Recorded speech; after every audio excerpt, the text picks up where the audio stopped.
Hi, I'm Jennifer Roth-Burnette. I'm the Director of Academic Support at the Capstone Center for Student Success, and I'm here to bring you a few thoughts on how to engage students effectively in the online class setting.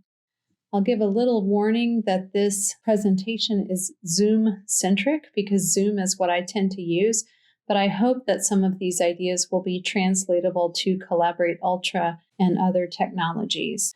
I've also decided to flip the presentation, which is to say I'm going to present the strategies and ideas that I have first, and then get more into research and further reading afterward, rather than give you a lengthy introduction. So suffice it to say for the moment that before we were in this situation of COVID, the students were able to come to a classroom in person for the most part. They may have used technologies, but there was a great deal of social learning that was happening in the classroom, and the students could see and interact with the faculty person, see other students taking notes.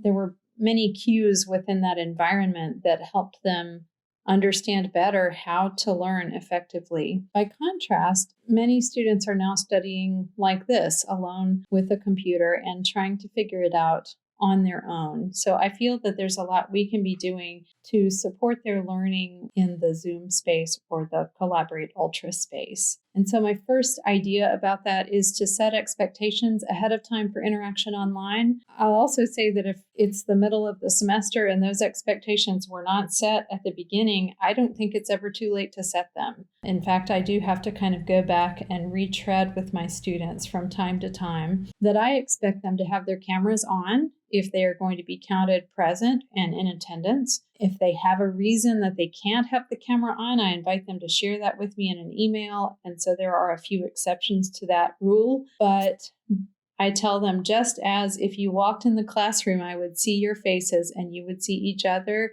That is going to be a basic standard for attendance and participation in this class. And set an expectation about whether they should use their mics or not, whether their mics should be on.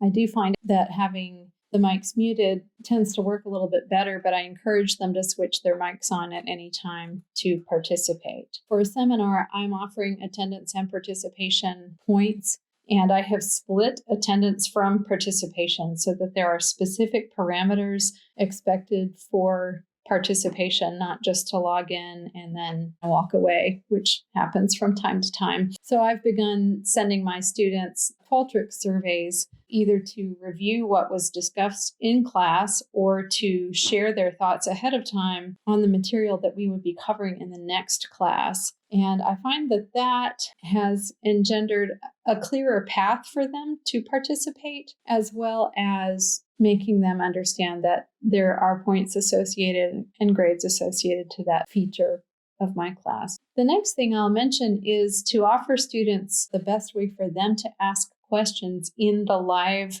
online classroom setting. To be honest, I don't really have a need for them to ask questions in a particular way. I would be happy for them to chat or to raise their hand or just to speak up. But I find that leaving it wide open actually makes them less secure about asking the questions, especially freshmen. So I have therefore spelled out, this is how I'd like you to ask questions. And it seems to engender a good bit more question asking and discussion because it sets them at ease and gives them a specific way of doing something, which adds to their sense of comfort. And finally, inviting interaction, which is a really nice way of saying calling on people. If I have questions and discussion points related to a text that students were supposed to read for class, and I don't really hear responses to that taking off, I begin to call on people by name, and I expect you probably do this as well. But knowing that they might be called on has really gone a long way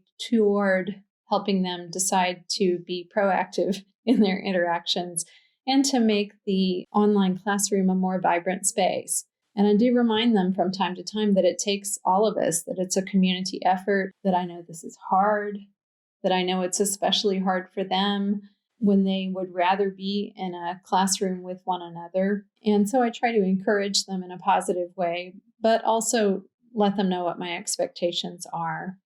So I think there are some things that we can do as students enter the space to make it more welcoming and more engaging and more focused on the material of that particular class meeting. And so one thing that I like to do quite frequently is to use the polling feature in Zoom. And I use it for different kinds of polls, for topic-specific questions, as well as how are you doing type questions and getting to know you questions. So this is an example of a topic-specific question. My course happens to be a so-called Compass course. It's designed to introduce students to the university, to metacognitive strategies, and to some of the offices and resources that they have. So we were being visited by the Career Center that day, and to help introduce the topic and get them to go ahead and think about their relationship to the Career Center, I delivered this survey so that they would be primed to think about the topic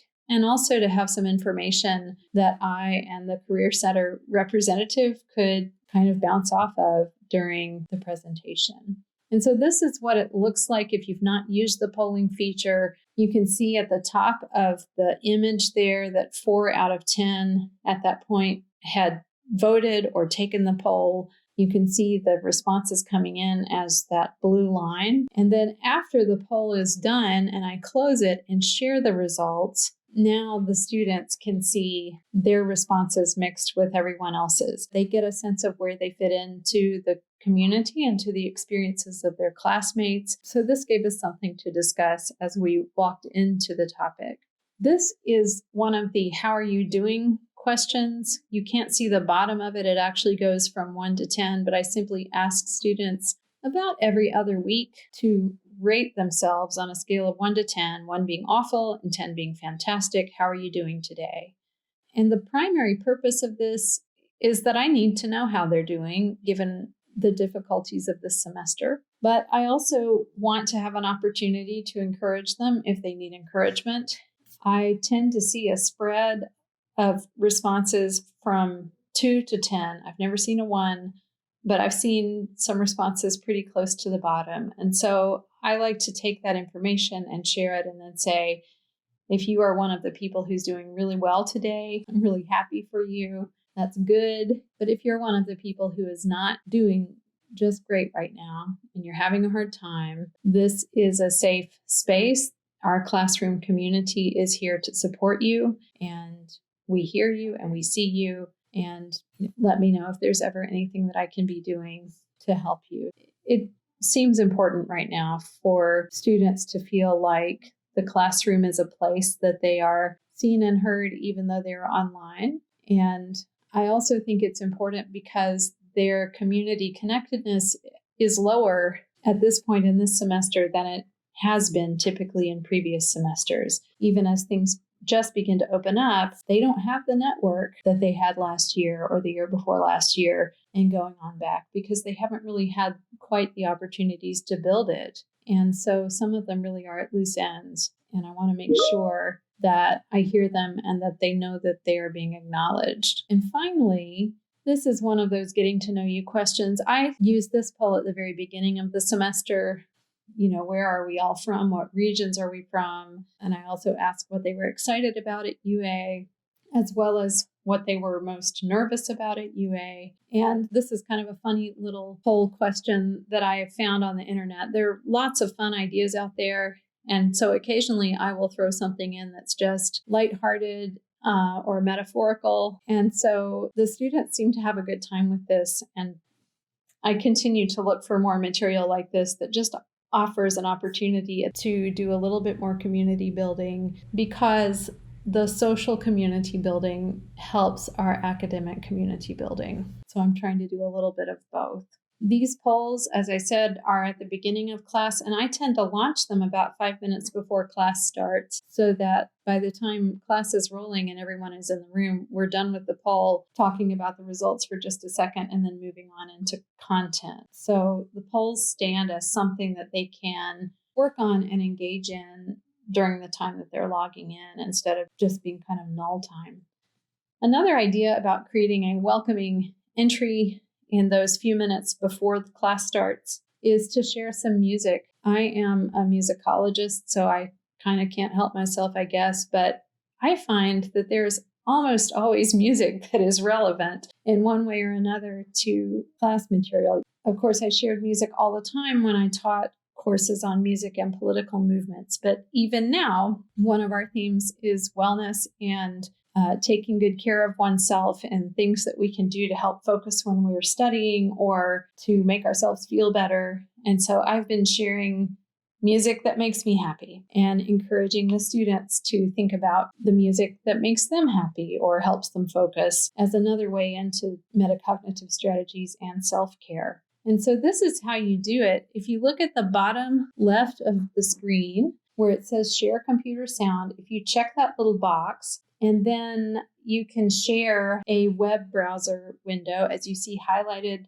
higher up to the right, the blue highlight around Safari, Music for Everyone, Spotify. So that's me choosing to share my computer sound and then also to share my Spotify window in Safari. And the result is that I can play some music from Spotify while students are logging into the classroom. Another idea I have is to share visual material, and I imagine many people already do this, but when I'm not doing a poll or sharing music, I may have some thought questions up on the screen that are simply a sharing of a Word document or something like that. Something visual or an image that is supposed to evoke one of the concepts that we are going to be discussing that day. It gives them a chance to prime their minds and to focus in on what we're going to be doing as they come into the classroom. So I think that that's really essential time for my class, especially since I'm having to work harder to connect with them. These welcoming entry pieces are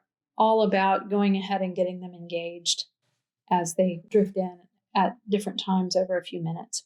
And then finally, on the first day of class, I used a waiting room so that I could let them in one by one and greet them personally as they came into the room. This is actually an idea that I borrowed from an article in Faculty Focus, and I thought it was brilliant. Again, this is a seminar. It's not a large class. There are only 20 people in it. But given that, it seemed really important to me to say, Olivia, it's great to meet you. I'm glad you're here. Ralph, hello. Glad to see that you're here. I like to think that it helped the students feel a stronger connection to me and to one another as they came in the classroom for the first day.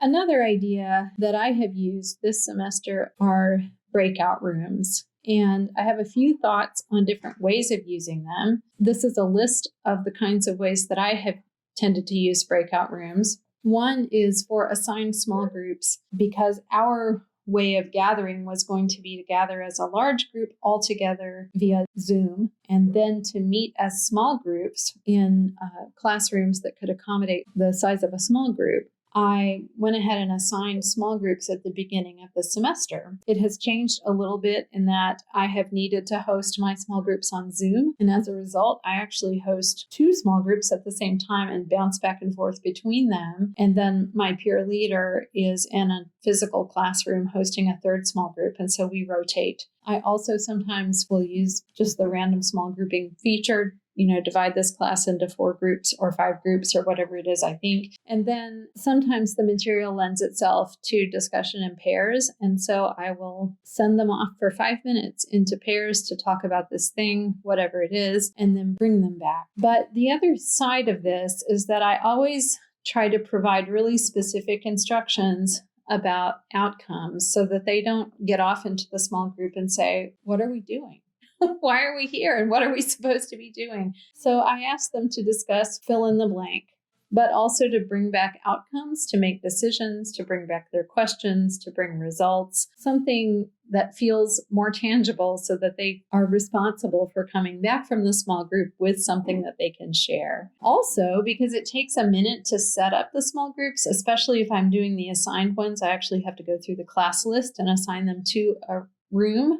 During that time, I can post the breakout room instructions visually on the whiteboard or by screen sharing. And again, I'm avoiding having too much idle time. I will also use the broadcast to all rooms feature to keep groups on target once they are in the breakout rooms. although they have told me that sometimes if I send too much text, it disappears before they have time to read it. So I'm learning to throttle it out in short little bursts and or just to bounce back and forth among the rooms to tell them what I want them to be doing and follow up for questions. And then I always ask for specific contributions when they come back to the main room. So by now in the semester, they know that when they go into a breakout room, there is something that they're supposed to be bringing back. And now that they're accustomed to that rhythm, they're pretty good about doing that and about having something to share when they return. And finally, this is related to breakouts in my mind, but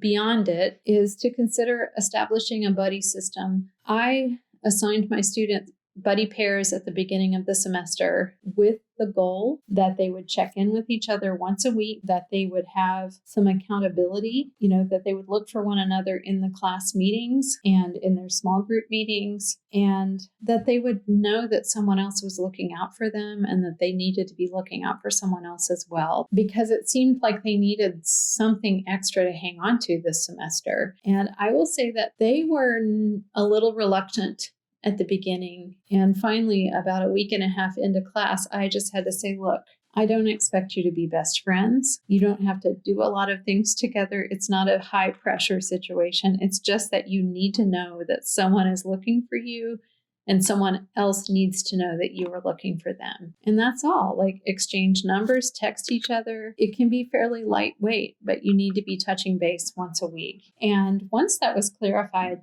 the buddy system really took off. Quite a few of them actually have become friends, and it's becoming part of their social network on campus. Another important feature of teaching, especially when so much of this is online, is to develop a communication plan ahead of time. And my communication plan keeps developing too. I'll have plans ahead of time, and they tend to shift with the reality of the environment. So the first thing in the communication plan is some scheduled communication. For me, that is usually Sunday nights or Monday mornings, but I will make a weekly announcement that goes over everything that they need to do or be thinking about for that week, bullet points, not lengthy text. But I will post that announcement within Blackboard and then also copy it to their email to make sure that they have two places that they are going to be able to see it. That's what I'm doing this semester. In previous classes, and this goes for classes that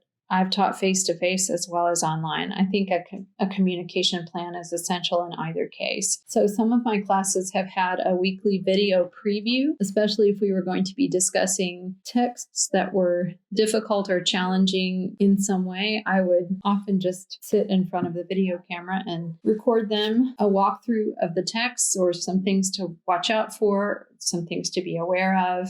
Also, I have at times used kind of a weekly email overview, but this is an example of the kind of communication that I'm sending every week, what they need to be doing, some things they need to be remembering, and what I expect them to have accomplished by the time they come to class. The next piece are the important reminders that come randomly. And so if there are things that I want students to be aware of, then I'll send them additional reminders. And then when I have taught material that I knew was going to be difficult or for which I felt that they would need a guide or an orientation, I will share some kind of material that helps orient them to the reading and the assignments before they actually do them. I think it's important to offer them a clear place and a way to ask questions. Do I want them to email me? Are they using course email or are they emailing me at my Outlook email?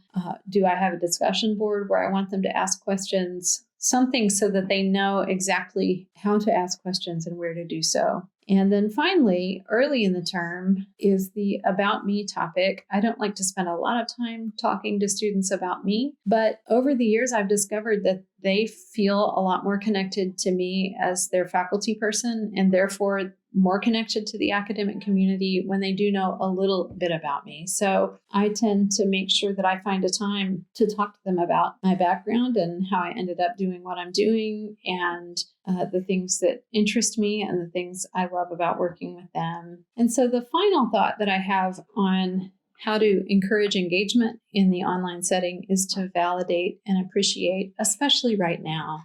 I think students need to know that we see them and hear them and that we know what they're going through to some extent, or at least that we understand that it is difficult. They are less networked and less secure than they have typically been in previous semesters, which is not to say that they have always been super networked and super secure, but whatever opportunities there were for those things are not exactly the same this year. And I see that some of them are really suffering under that. So I always try to find a couple of minutes in my class time, at least once a week, to ask them how they're doing, to ask them how they're managing and what's going on, and also to tell them that I see how hard they are working. I see how challenging this semester has been, and that I appreciate everything that they're bringing to this experience. I find that teaching under these conditions has required an entirely new mindset about students. Their social needs and their social barriers are quite real. The classroom has always, of course, been about more than content delivery. And there's a great deal of research on the relationship between learning and the social emotional environment in young children and in K through 12. But similar principles do hold true for college-age humans as well. Janice McCabe's Connecting in College, written in 2016, describes the important relationship between friendship networks and academic success. So in normal semesters, we might not worry about this as much because the friendship networks are happening outside the classroom. But now the classroom and even the online classroom may be one of the primary ways that students encounter one another. So I think that we as faculty can see this as an opportunity to build some of that social piece, which is important to student success and well-being across the board, into the online or hybrid class setting with a direct goal of having students fare better academically.